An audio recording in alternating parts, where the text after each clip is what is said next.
ពុទ្ធាំងប្រសិទ្ធិធម្មំប្រសិទ្ធិសង្ឃំប្រសិទ្ធិទេវៈប្រសិទ្ធិមហាទេវៈប្រសិទ្ធិអីសីប្រសិទ្ធិមហាអីសីប្រសិទ្ធិមុនីប្រសិទ្ធិមហាមុនីប្រសិទ្ធិបច្ចេកពុទ្ធប្រសិទ្ធិមហាបច្ចេកពុទ្ធប្រសិទ្ធិមហាអរហន្តប្រសិទ្ធិប្រសិទ្ធិអមៈដាតាអមៈដាតាំងដាស់គាថាទាំង 84000 ប្រធមខណ្ឌអមៈសិទ្ធិស្វាហយៈម្ដងទៀតពុទ្ធាំងប្រសិទ្ធិធម្មំប្រសិទ្ធិសង្ឃំប្រសិទ្ធិទេវៈប្រសិទ្ធិមហាទេវៈប្រសិទ្ធិអីសីប្រសិទ្ធិមហាអីសីប្រសិទ្ធិមុនីប្រសិទ្ធិមហាមុនីប្រសិទ្ធិបច្ចេកពុទ្ធប្រសិទ្ធិមហាបច្ចេកពុទ្ធប្រសិទ្ធិមហាអរហន្តប្រសិទ្ធិបសិទ្ធិ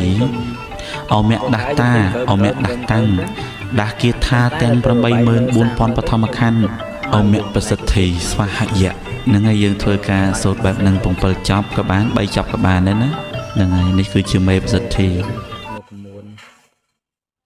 ងខ្នាតធំល្មមបាទឆ្នៃកម្មអីបានអត់ដំនេះសាច់យើងកដាញ់មើលទៅ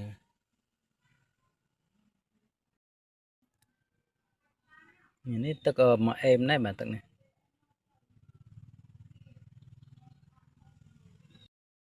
នេះធំល្អដំនេះមើលខាងក្រៅសាច់នេះកដាញ់បាទសាច់ចឹងសាច់កដាញ់សាច់វាពពោចេះបាទពោធម្មជាតិមុនវា